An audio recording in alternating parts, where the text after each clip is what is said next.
Rumah tempat sarang geng motor digerebek, 9 anggotanya diamankan. Lepas dari pantauan orang tua, seorang balita ditemukan hanyut di saluran air. Pacu adrenalin bersepeda di Gunung Bromo, Malang.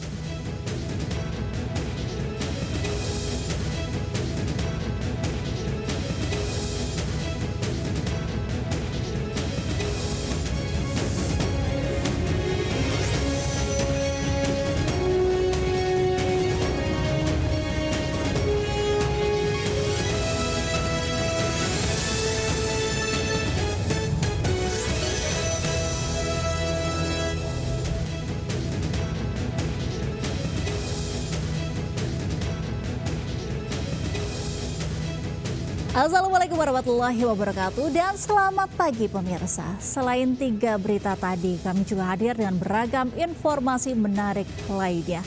Bersama saya Angelika De Evagam, inilah Lintas Sayus Pagi selengkapnya.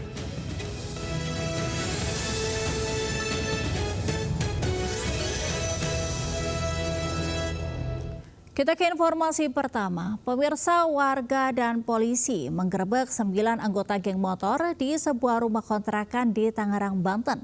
Sejumlah senjata tajam dan panah yang disembunyikan di atas plafon rumah disita polisi.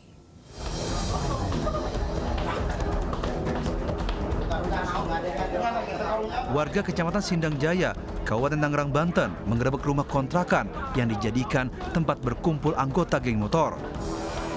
Warga mengamankan 9 orang remaja berusia belasan tahun yang sedang berkumpul untuk merencanakan aksi tawuran dengan geng motor lain. Warga juga menemukan berbagai jenis senjata tajam hingga panah yang disembunyikan di atas plafon rumah kontrakan. Polisi yang mendapat laporan langsung mengamankan 9 remaja anggota geng motor bersama barang bukti senjata tajam ke Polsek Pasar Kemis. Penggerebekan berawal dari kecurigaan warga lantaran rumah kontrakan ini kerap ramai dikunjungi para remaja. Saat dilakukan pengecekan, warga melihat salah satu anggota geng motor sedang memegang senjata tajam hingga akhirnya warga melakukan penggeledahan. Senjata tajamnya ada parang, kemudian stick golf dan beberapa yang lain.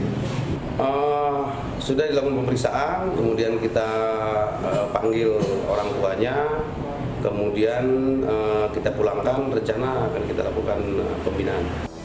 Setelah dilakukan pemeriksaan, 9 anggota geng motor ini diberi sanksi pembinaan dan dikembalikan kepada orang tua mereka. Dari Tangerang, Banten, Aymar Rani melaporkan. Berhati-hatilah pemirsa saat berkendara seorang diri, terlebih di tempat sepi. Di Kota Bekasi, Jawa Barat, seorang pemotor dihadang kawanan begal di jalan sepi. 6 pelaku mengancam korban menggunakan senjata tajam lalu bawa kabur motor.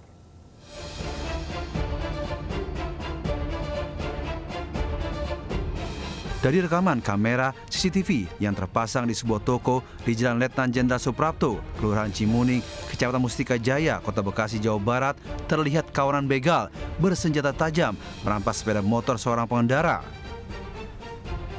Pelaku yang diperkirakan berjumlah 6 orang datang dengan menggunakan 3 sepeda motor. Tanpa basa-basi, pelaku menyerang korban dari arah belakang. Korban yang panik sempat terjatuh dari sepeda motor. Bahkan korban sempat merebut kembali sepeda motornya. Namun pelaku langsung mengancam korban dengan menggunakan senjata tajam jenis parang. Korban sempat meminta tolong pengendara yang melintas untuk mengejar motor miliknya yang digondol pelaku. Namun pelaku berhasil melarikan diri. Pet ya Bu ya? Iya, pepet. Dari arah mana sih korban Bu? Arah Bantar Gebang ke Setu. Arah Bantar Gebang ke Setu ya? Itu kejadiannya tengah malam Bu? Iya, sekitar jam setengah 3. Kalau daerah sini rawan nggak sih Bu? Rawan sih, saya aja jualan tutup jam 9. Kalau jam 10 udah sepi. Artinya daerah sini emang sering ada terjadi kejahatan gitu Bu ya? Apa begal ya? Aksi perampasan sepeda motor yang dilakukan kawanan begal ini terjadi pada Sabtu dini hari. Pada saat kejadian, korban mengendarai sepeda motor dari arah Bantar Gebang, Kota Bekasi menuju Setu, Kabupaten Bekasi. Tiba-tiba di tengah perjalanan korban dipepet kawanan begal. Kasus perampasan sepeda motor di lokasi tersebut bukan pertama kali terjadi. Bahkan 1 bulan yang lalu, seorang wanita menjadi korban kawanan begal. Dari Bekasi, Jawa Barat, Rahmat Hidayat melaporkan.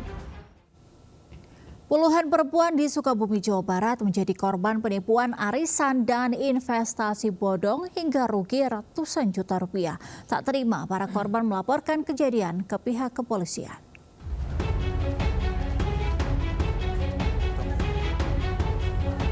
Sejumlah perempuan muda perwakilan puluhan orang yang menjadi korban penipuan mendatangi SPKT Polres Sukabumi Kota untuk melaporkan penipuan dengan modus arisan dan investasi bodong oleh admin dan bandar arisan. Mereka melapor lantaran merasa tertipu hingga ratusan juta rupiah. Mereka membawa sejumlah barang bukti berupa setoran transfer uang kepada terlapor dalam menjalankan aksinya. Para korban diiming-imingi keuntungan sebesar 30% setiap bulannya. Bahkan, para korban setiap bulannya menyetor dengan nominal yang bervariasi. Salah seorang mengaku sudah menyetor uang sebanyak 31 juta rupiah.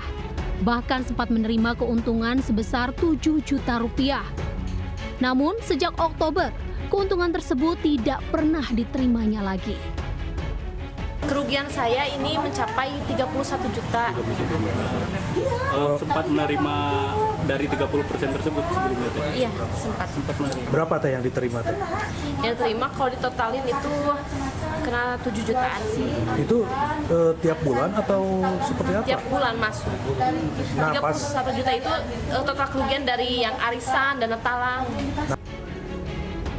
Para korban sudah berupaya mendatangi rumah terlapor untuk meminta pertanggungjawaban. Namun tidak ada respon dan itikat baik dari terlapor. Para korban berharap polisi bisa memproses kasus ini dan kerugian yang dialami oleh para korban bisa kembali. Dari Sukabumi, Jawa Barat, Budi Setiawan melaporkan. Diduga tak melihat lantaran kondisi gelap, seorang ibu di Jember, Jawa Timur tercebur sumur miliknya sendiri. Petugas langsung melakukan evakuasi korban dari dalam sumur.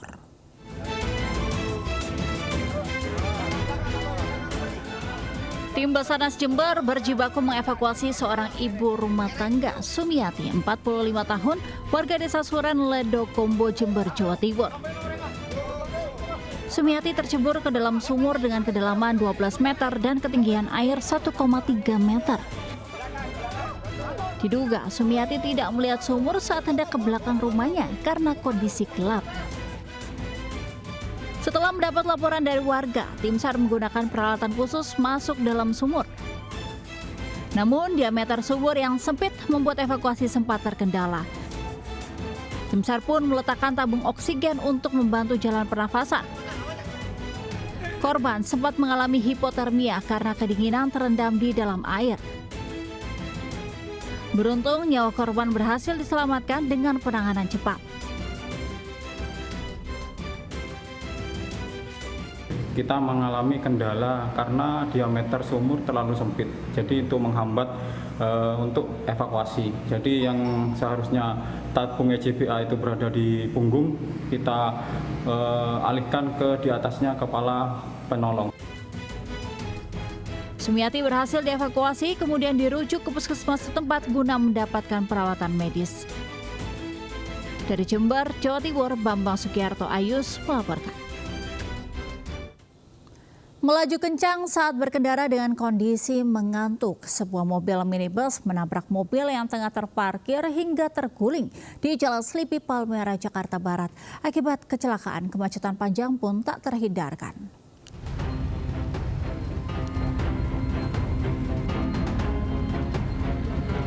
Tabrakan minibus yang menabrak mobil parkir di Jalan Selipi 1, Palmerah, Jakarta Barat mengundang perhatian warga. Sejumlah warga berupaya mengevakuasi kendaraan agar tidak menutup jalan. Peristiwa kecelakaan terjadi saat kendaraan tersebut tengah melintas dari Jalan KS Tubun menuju arah Kemanggisan, Jakarta Barat. Pengendara yang diduga berkendara dalam kondisi mengantuk melaju kencang dan terguling, lalu menabrak mobil lain yang tengah parkir di bahu jalan. Katanya pertama sih dari orang yang awal terlihat dari sana, dari Bukit Kemanggisan, mobil ini katanya ngantuk, excited atau mobil yang lagi parkir yang sini itu terbalik. Mobil sempat terbalik ya, Pak? Terbalik tuh. Ada videonya sih. Posisi yang terbalik kayak. Korban gimana, Bang? Korban sih mana-mana sih. Iya, nggak ada korban. Tidak ada korban jiwa dalam peristiwa ini. Namun, kemacetan panjang dari arah KS Tubun menuju ke Manggisan tak terhindarkan. Di Jakarta, Miftahul Ghani melaporkan. Melaju kencang saat berkendara. Pemirsa, sebuah tabrakan keras antara dua pemotor di Jember viral di media sosial. Kecelakaan mengakibatkan 3 korban luka berat, 1 diantaranya merupakan anak kecil yang dibonceng.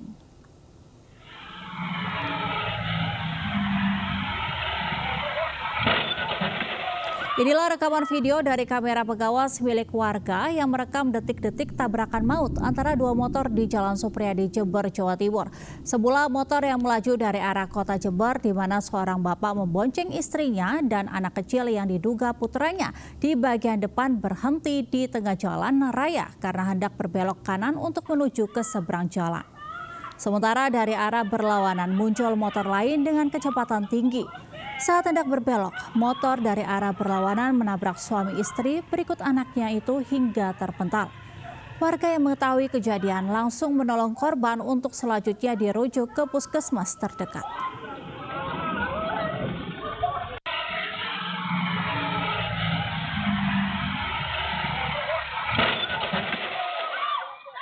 Pemirsa, diduga akibat korsleting listrik, 30 rumah kontrakan semi permanen di Serengseng, Kembangan, Jakarta Barat ludes terbakar. Sementara di Bogor, Jawa Barat, 6 rumah kontrakan di Kelurahan Cibuluh juga ludes terbakar.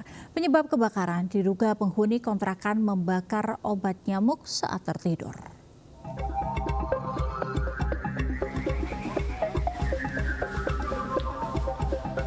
Kobaran api dengan cepat menghanguskan lahan seluas 1.000 meter persegi yang dijadikan 30 rumah kontrakan semi permanen di Jalan Sawah Balong, Serengseng, Kembangan, Jakarta Barat. Banyaknya material bangunan yang mudah terbakar membuat api dengan cepat merambat ke bangunan lain. Tak hanya menghanguskan bangunan, api juga turut membakar sepeda motor dan gerobak. Sejumlah petugas pemadam kebakaran yang tiba di lokasi berjibaku memadamkan kobaran api. Informasi yang dapat kami himpun, penyebabnya hubungan arus pendek. Untuk sementara ini rumah yang terbakar 30 kakak. Sementara itu di Bogor, Jawa Barat, kebakaran hebat melumat 6 rumah kontrakan di Kampung Pangkalan Jaya, Kelurahan Cibuluh. Banyaknya material yang mudah terbakar disertai tiupan angin kencang membuat api dengan cepat membakar seluruh bangunan. Diduga kebakaran ini disebabkan oleh penghuni yang tengah membakar obat nyamuk di dalam kamar ditinggal pergi. Para penghuni kontrakan yang panik berhamburan keluar menyelamatkan diri. Di Jakarta dan Bogor, Jawa Barat, Miftahul Ghani, Andi Firmansyah melaporkan. Kita beralih ke informasi lainnya. Pemirsa, lebih dari 1 juta orang yang tergabung dalam Majelis Ormas Islam menggelar aksi damai bela Palestina di depan Kedutaan Besar Amerika Serikat. Masa yang tergabung dalam Majelis Ormas Islam menggelar aksi damai bela Palestina di depan gedung Kedutaan Besar Amerika Serikat. Masa juga turut menyuarakan boikot produk Israel dan Amerika Serikat imbas pernyataan Presiden Joe Biden yang secara terang-terangan mendukung tentara Zionis Israel. Mereka juga mendesak Amerika menghentikan dukungan terhadap Israel.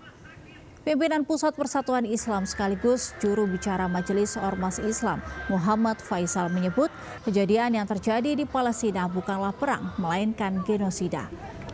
Aksi damai ini mendapat pengamanan ketat pihak keamanan. Hari ini kita aksi damai bela Palestina untuk yang kesekian kali. Dan ini pun bukan yang terakhir. Karena kita ingin ada kesinambungan semua aksi-aksi sebagai komitmen dari umat Islam Indonesia untuk terus membela Palestina. Tentunya targetnya sampai mereka mendapatkan kemerdekaan dan Masjid Al-Aqsa kembali ke pangkuan kita umat Islam.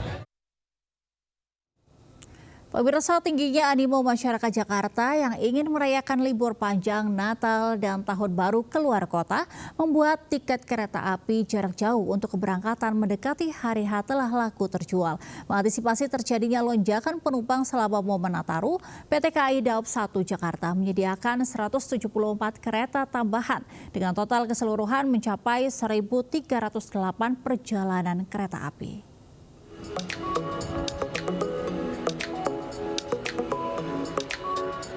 Demi memenuhi kebutuhan masyarakat yang ingin merayakan libur panjang Natal dan Tahun Baru keluar kota, PT KAI Daob 1 Jakarta menyediakan 1.308 jadwal perjalanan kereta api dengan 174 kereta tambahan yang berangkat dari stasiun Gambir dan Pasar Senen. Perharinya, rata-rata jadwal keberangkatan yang dioperasikan berjumlah 74 kereta api. Dari 739.588 tiket momen Nataru yang disediakan PT KAI Daob 1 untuk keberangkatan tanggal 21 Desember 2023 hingga 7 Januari 2024, saat ini telah laku terjual sebanyak 283.000 tiket atau sebesar 39% dari jumlah keseluruhan.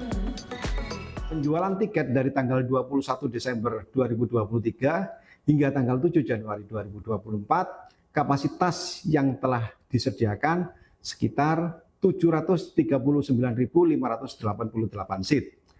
Sampai dengan saat ini telah terjual 283.000 seat, jika dipersentase sebanyak 39%.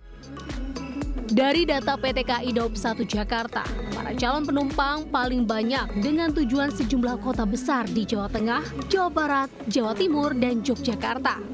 PT KAI Daob 1 Jakarta mengimbau kepada masyarakat yang ingin melakukan perjalanan keluar kota agar menyiapkan segala sesuatunya dengan matang, termasuk pemesanan tiket agar tidak kehabisan atau tertinggal kereta. Di Jakarta Pusat, Rani Sanjaya melaporkan. Pemirsa, jelang libur Nataru, Jawa Barat diprediksi akan menjadi pusat tujuan wisatawan untuk menghabiskan libur Natal dan pergantian tahun. Kemenparekraf telah bekerjasama dengan berbagai pihak menyiapkan sejumlah fasilitas penunjang, terutama di sejumlah rest area di Tol Cipali. Di antaranya adalah hotel.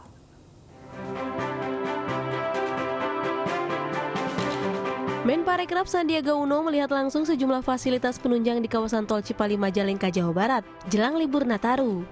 Di kawasan rest area kilometer 164 dan kilometer 166 Tol Cipali, Sandiaga meresmikan hotel yang dapat digunakan para wisatawan untuk singgah dan menginap selama mudik atau berwisata bersama keluarga. Tinggi sekali dari hasil survei, total 107 juta masyarakat Indonesia yang akan bergerak di libur Nataru, dan pergerakan Wisnu sendiri diperkirakan akan menembus 200 sampai 250 juta. Nah, di Jawa Barat sebagai provinsi dengan populasi terbesar juga akan bergerak antar kabupaten kota, dan kita perkirakan Jawa Barat sebagai destinasi unggulan dan destinasi utama tujuan dari wisatawan.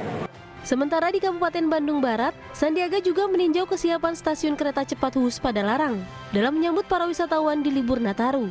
Kehadiran kereta cepat dipastikan akan menambah kunjungan wisatawan ke Jawa Barat bertambah hingga 20%. Tingginya pergerakan wisatawan saat libur Nataru juga akan meningkatkan penjualan produk-produk ekonomi kreatif dari para pelaku UMKM di Jawa Barat. Salah satunya adalah lukisan yang dibuat oleh para penyandang disabilitas di Yayasan Pusat Kebudayaan Kota Bandung. Sandiaga mengajak para wisatawan untuk menjadikan yayasan ini sebagai salah satu destinasi saat berkunjung ke Kota Bandung. Tim Liputan iNews melaporkan. Pemirsa, Anda ingin berwisata memacu adrenalin dengan pemandangan indah? Nah, silakan mencoba sensasi bersepeda di Gunung Bromo, Malang, Jawa Timur. Menikmati pesona keindahan Taman Nasional tercantik nomor 3 di dunia.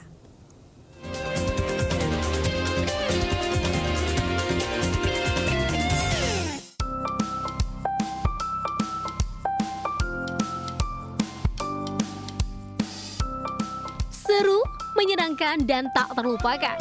Seperti itulah yang dirasakan para pesepeda gunung setelah merasakan sensasi olahraga sambil wisata pacu adrenalin di Gunung Bromo. Pesona keindahan tak perlu diragukan. Terlebih, Gunung Bromo baru saja dinobatkan sebagai Taman Nasional tercantik nomor 3 di dunia. Hamparan savana hijau pasca dilanda kebakaran kembali tumbuh cantik. Hal ini tentunya menambah daya tarik wisatawan untuk datang berkunjung. Untuk Anda pecinta wisata adrenalin, sayang sekali jika melewatkan paket wisata bersepeda lewat jalur Gunung Bromo. Salah satunya dengan Malang Fun Cycling ini. Akan mulai perjalanan dari pintu Jemplang dan berakhir di Desa Ngadas, bagian timur Malang. Serunya sensasi goes di tekstur pasir, jalan setapak menuju puncak bukit, menembus kabut pegunungan dengan ketinggian 2.100 meter di atas permukaan laut. Tak cukup diungkapkan dengan kata-kata. Perjalanan dari darat ya, 12 jam. Dan itu terbayar di sini, Pak. Terbayar, Pak. Pemandangannya indah banget. Mantep lah. Olahraganya gimana? Aman, mantap. Terrainnya itu komplit ya. Jadi kita dapat view-nya yang sabananya luas itu kayaknya. Saya ke Rinjani kemana itu nggak ada yang cakep inilah gitu. Jadi itu sebabnya kan jadi taman nasional yang tercantik ketiga di dunia. Keindahan bersepeda di jalur Gunung Bromo ini menjadi alternatif yang diburu wisatawan dari kota-kota besar, khususnya di akhir pekan. Anda bisa pakai sepeda pribadi atau jasa penyewaan lengkap dengan peralatannya. Pada saat COVID itu kan orang hanya bisa bersepeda ya, jadi pada saat COVID itu kita menjadi booming, Mas. Sangat banyak permintaan, Mas, terutama ke kami, terutama setelah kami mengupload video-video perjalanan, itu semakin banyak orang yang ingin wisata bersepeda Bromo untuk melihat yang viral-viral yang hijau itu, dan itu memang ada jalurnya untuk wisata bersepeda. Nah, bagaimana pemirsa? Anda penasaran ingin mencoba sensasi bersepeda di Gunung Bromo? Pastikan kondisi tubuh sehat dan prima ya. Selamat mencoba. Dari Malang, Jawa Timur, Denny Irwansyah melaporkan. Pemirsa, Natal menjadi berkat tersendiri bagi pengrajin ukir dan patung kayu jati di Jepara, Jawa Tengah. Kala Natal, order membuat ukiran rohani maupun patung Yesus dan patung-patung tokoh Natal membuat mereka banjir order. Uang puluhan bahkan ratusan juta pun mengalir di akhir tahun.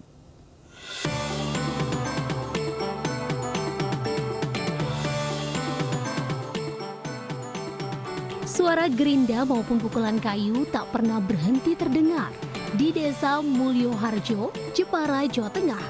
Salah satunya di lokasi bengkel kayu jati milik Dandi Setiaprada. Laki-laki yang belajar mengukir dan mematung sejak kecil ini terus membuat berbagai ukiran dan patung bernuansa rohani khusus untuk masa Natal. Jelang perayaan Natal, Dandi Setiaprada mendapat pesanan yang berlimpah, terutama untuk ukir relief yang menggambarkan perjamuan kudus saat Yesus makan bersama murid-muridnya. Sejak bulan Oktober lalu, dirinya telah menerima pesanan hingga 70 bingkai ukir relief perjamuan kudus. Banyaknya pesanan ini membuat kewalahan, mengingat proses pembuatan satu bingkai relief membutuhkan waktu yang tidak singkat. Kayu jati gelondongan harus diukir mengikuti tema patung atau relief yang ingin dibuat. Setelah jadi patung atau relief itu harus diamplas hingga halus untuk kemudian dicat. Detail yang apik dari relief karya Dandi Setia ini menjadikan karyanya kerap dicari orang dari luar kota, bahkan luar negeri.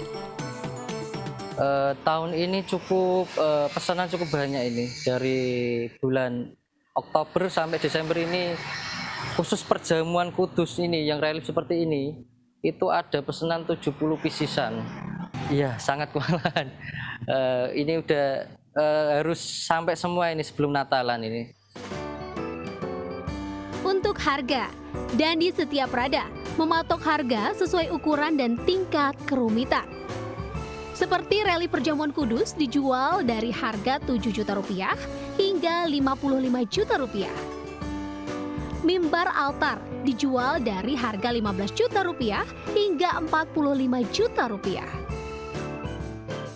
Sementara patung salib Yesus dijual dari harga Rp1,5 juta hingga Rp65 juta.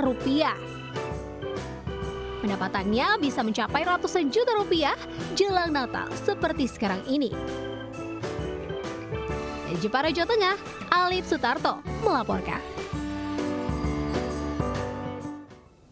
Kita beralih ke informasi lainnya. Aksi unjuk rasa ribuan buruh di depan Gedung Sate Bandung, Jawa Barat diwarnai pencopetan. Polisi menangkap seorang pria diduga pencopet yang mengambil sejumlah ponsel milik peserta aksi.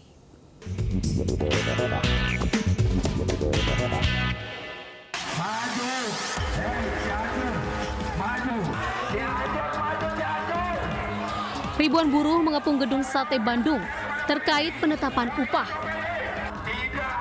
Unjuk rasa sempat memanas. Massa menggedor pintu gerbang gedung merangsek masuk, namun dihalangi polisi. Saat suasana tengah memanas, seorang pria diduga copet dihakimi ratusan massa buruh. Diduga pria tersebut mengambil sejumlah ponsel milik massa aksi yang menggelar demonstrasi. Kesal dengan aksi pria tersebut, massa nyaris memukulnya. Beruntung petugas kepolisian sigap mengamankan pelaku ke area Gedung Sate. Pelaku beraksi mengambil ponsel saat terjadi aksi dorong di pagar Gedung Sate. Dia kan lagi dobrak pintu, sedangkan si dompetnya masih nggak ketutup sama tas.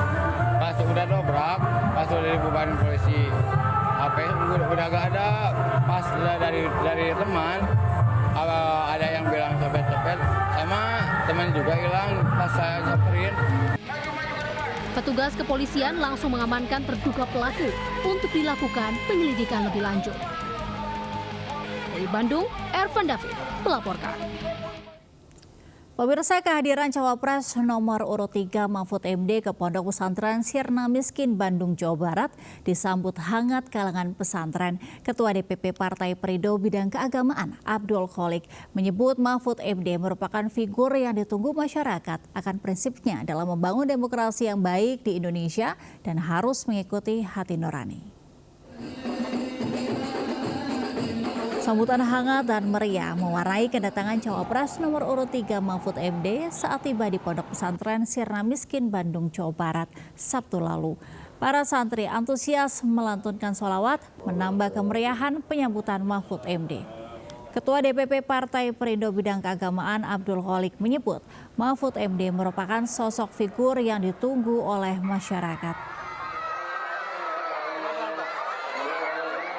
Pak Mahfud memang figur yang ditunggu-tunggu oleh masyarakat dan terbukti pada saat pertemuan bersama para ulama dan umaro se-Kota Bandung di Pondok Pesantren Sirna Miskin.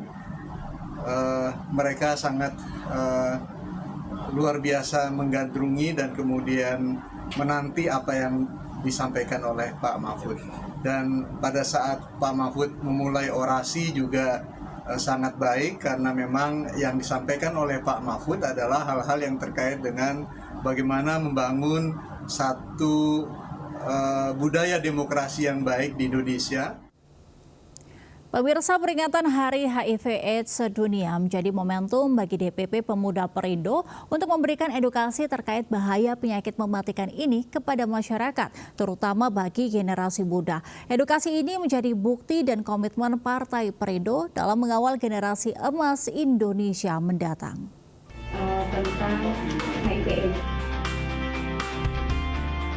Saya Partai Pemuda Perindo bersama organisasi anti HIV/AIDS Kuldesak memberikan penyuluhan bahaya HIV/AIDS di Yayasan Bina Anak Pertiwi Pasar Minggu, Jakarta Selatan.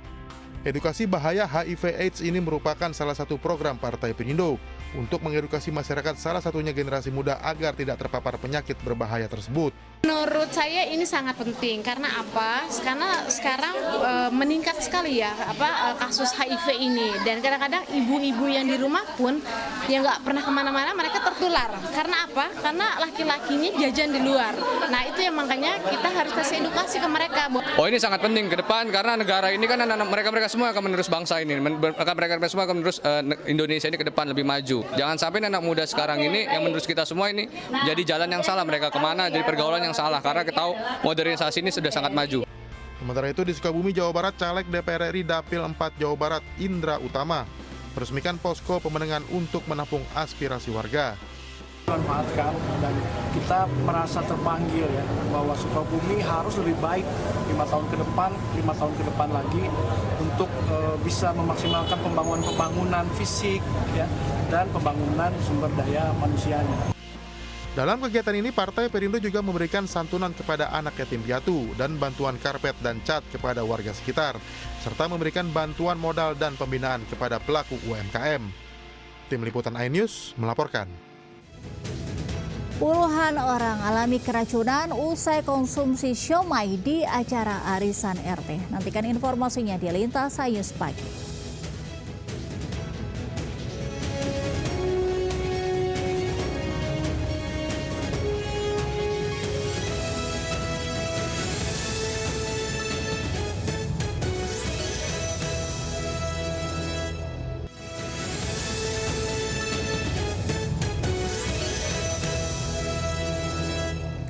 Anda masih bersama kami di Lintas iNews Pagi. Pemirsa, puluhan orang mengalami keracunan usai mengonsumsi siomay saat acara arisan RT di Desa Sitiadi, Kebumen, Jawa Tengah. 13 warga harus dilarikan ke rumah sakit.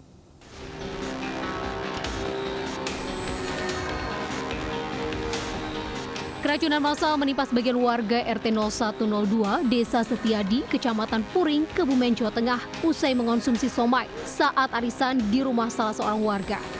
Dalam arisan tersebut, pemilik rumah menyuguhi makanan somai yang dipesan dari warga Desa Banjarjo, Puring.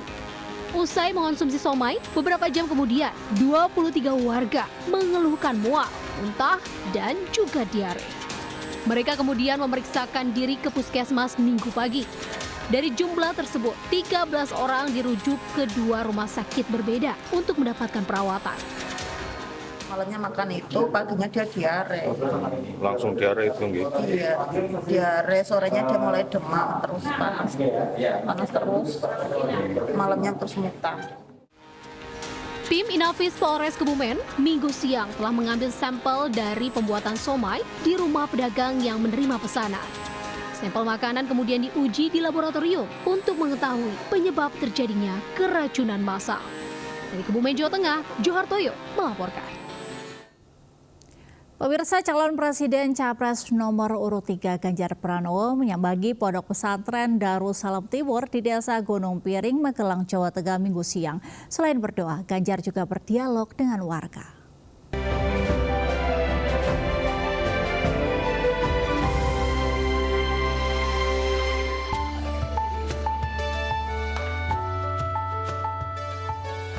Kehadiran Capres nomor urut 3 Ganjar Pranowo di Pondok Pesantren Darussalam Magelang seakan menjadi nostalgia kedekatannya dengan warga. Ganjar pun mengaku kangen dengan situasi masyarakat Jawa Tengah setelah pernah tugas menjabat gubernur 2 periode 5 September lalu. Kedatangan Ganjar kali ini untuk mendengar aspirasi khususnya dari kalangan pesantren dan santri serta santriwati, salah satunya para santri berharap undang-undang pesantren bisa terlaksana dengan baik. Hal itu pun menjadi perhatian khusus Ganjar Pranowo bila terpilih menjadi presiden dalam Pilpres 2024 mendatang. Ya, saya lama tidak ke sini, alhamdulillah hari ini bisa bertemu lagi dan berjumpa dengan para kiai, para santri, Bu Nyai, karena beberapa waktu lalu setidaknya 2 kali pilgub mereka semua orang-orang yang mendukung saya. Jadi hari ini kami bersilaturahmi kembali, bisa bertemu, bisa bercerita. Momen silaturahmi itu juga dimanfaatkan Ganjar untuk berdialog. Capres yang diusung oleh Partai Perindo itu meyakinkan remaja-remaja untuk bisa tekun belajar meraih cita-cita. Ganjar berharap anak-anak Indonesia bisa mengenyam pendidikan hingga mencapai gelar sarjana, mempunyai SDM yang memadai dan mencapai Indonesia unggul. Dari Magelang, Jawa Tengah, Putu Bagus, Ari Setiawan, iNews melaporkan. Sementara itu, istri Ganjar Pranowo, Siti Atiko, berkunjung ke Pondok Pesantren Raut Lotus Saidia Semarang untuk bertemu Bu Nyai yang juga teman lamanya.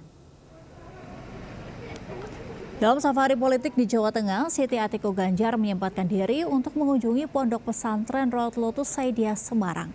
Siti Atiko pun bersilaturahmi dengan istri Kiai Besar Pondok Pesantren Raut Lotus Saidiah, Nyai Faiza Said Al-Masyad, yang merupakan teman lamanya. Kedatangan istri Capres nomor urut 3 ini disambut baik dan gembira oleh Kiai dan para pengurus pondok pesantren. Bahkan Nyai Faiza menyampaikan kekagumannya baik terhadap sosok Siti Atiko maupun keluarganya yang ramah dan merakyat.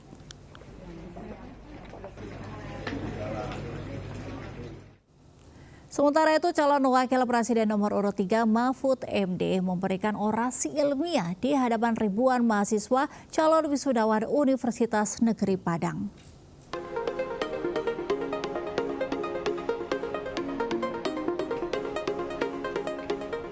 Menko Polhukam yang juga Cawapres nomor urut 3 Mahfud MD menghadiri wisuda ke-133 Universitas Negeri Padang, Sumatera Barat, Minggu pagi. Kehadiran Mahfud disambut Rektor UNP dan kenakan toga untuk menuju auditorium UNP yang diiringi tarian dari Sumatera Barat. Dalam orasi ilmiah di hadapan ribuan wisudawan, Mahfud MD menekankan pentingnya bela negara dilakukan kaum muda sebagai wujud patriotisme dalam merawat NKRI. Mahfud juga mengingatkan berdasarkan data dari KPK, sebanyak 1.300 koruptor di Indonesia, 84% diantaranya merupakan dari lulusan perguruan tinggi. Setelah orasi ilmiah, Mahfud MD memberikan holakoh kebangsaan dan pelantikan pengurus Majelis Dzikir Al-Wasilah Padang, Sumatera Barat. Dalam kesempatan tersebut, Mahfud menjelaskan banyak kelompok yang baik dikalahkan dengan orang-orang jahat, mulai dari aksi provokasi, membuat propaganda, hingga penyampaian berita bohong. Mahfud menegaskan perempuan merupakan tiang negara, sehingga apabila negara tidak baik, merupakan dari dampak perempuan yang tidak baik, seperti banyaknya koruptor atas tuntutan dari seorang istri. Di sisi lain, perempuan juga menjadi tonggak negara untuk ikut berbakti mendidik anak dalam membangun bangsa. Dari Padang, Sumatera Barat, Rian Rahman, iNews melaporkan. Pemirsa, calon presiden nomor urut 1 Anies Baswedan menghadiri Haul Akbar dan Maulid Nabi Muhammad di Masjid Ba'alawi, Aceh Timur, Aceh. Anies Baswedan disambut antusias ribuan warga.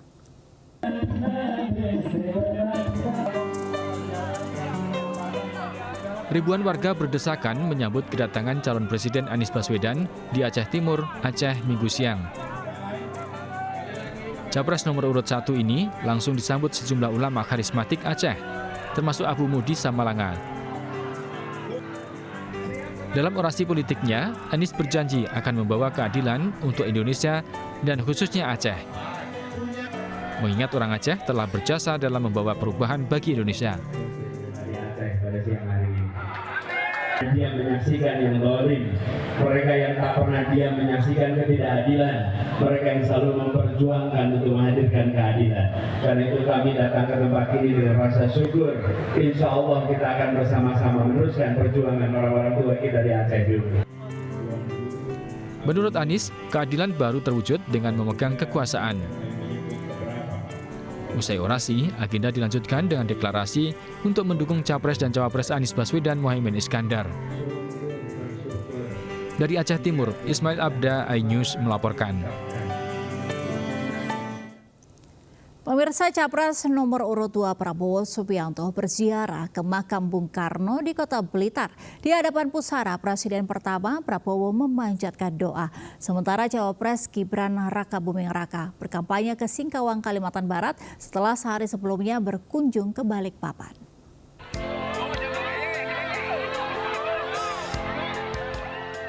Tiba di lokasi makam Bung Karno di Jalan Insinyur Soekarno-Hatta, Blitar, Prabowo Subianto beserta rombongan langsung menuju pusara Sang Proklamator Bung Karno.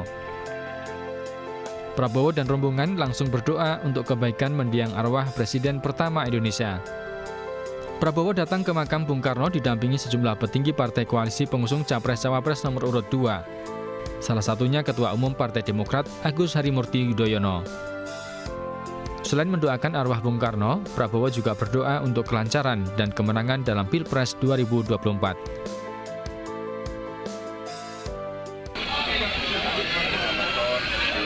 Handphone mas.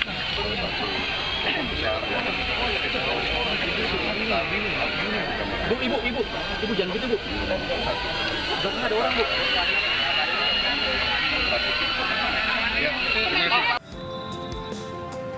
Sementara Wakil Presiden nomor urut 2 Gibran Rakabuming Raka berkunjung ke kota Singkawang, Kalimantan Barat. Dalam kunjungannya ke kota pariwisata Kalbar ini, Gibran langsung menjelajahi 3 ikon kota Singkawang, mulai dari Masjid Raya, vihara di tengah kota, sampai rumah kuno Marga Aja. Tak hanya itu, Gibran juga sempat berbelanja di beberapa toko kawasan Pasar Hongkong, serta mendengarkan aspirasi kaum milenial sembari mencicipi makanan khas Choi Pan. Dari Blitar, Jawa Timur, dan Singkawang, Kalimantan Barat, Robi Ridwan, Rizky Kurnia, iNews melaporkan. Pemirsa, sejumlah peristiwa menarik kami rangkum untuk Anda dan berikut rangkaian peristiwa di sekitar kita.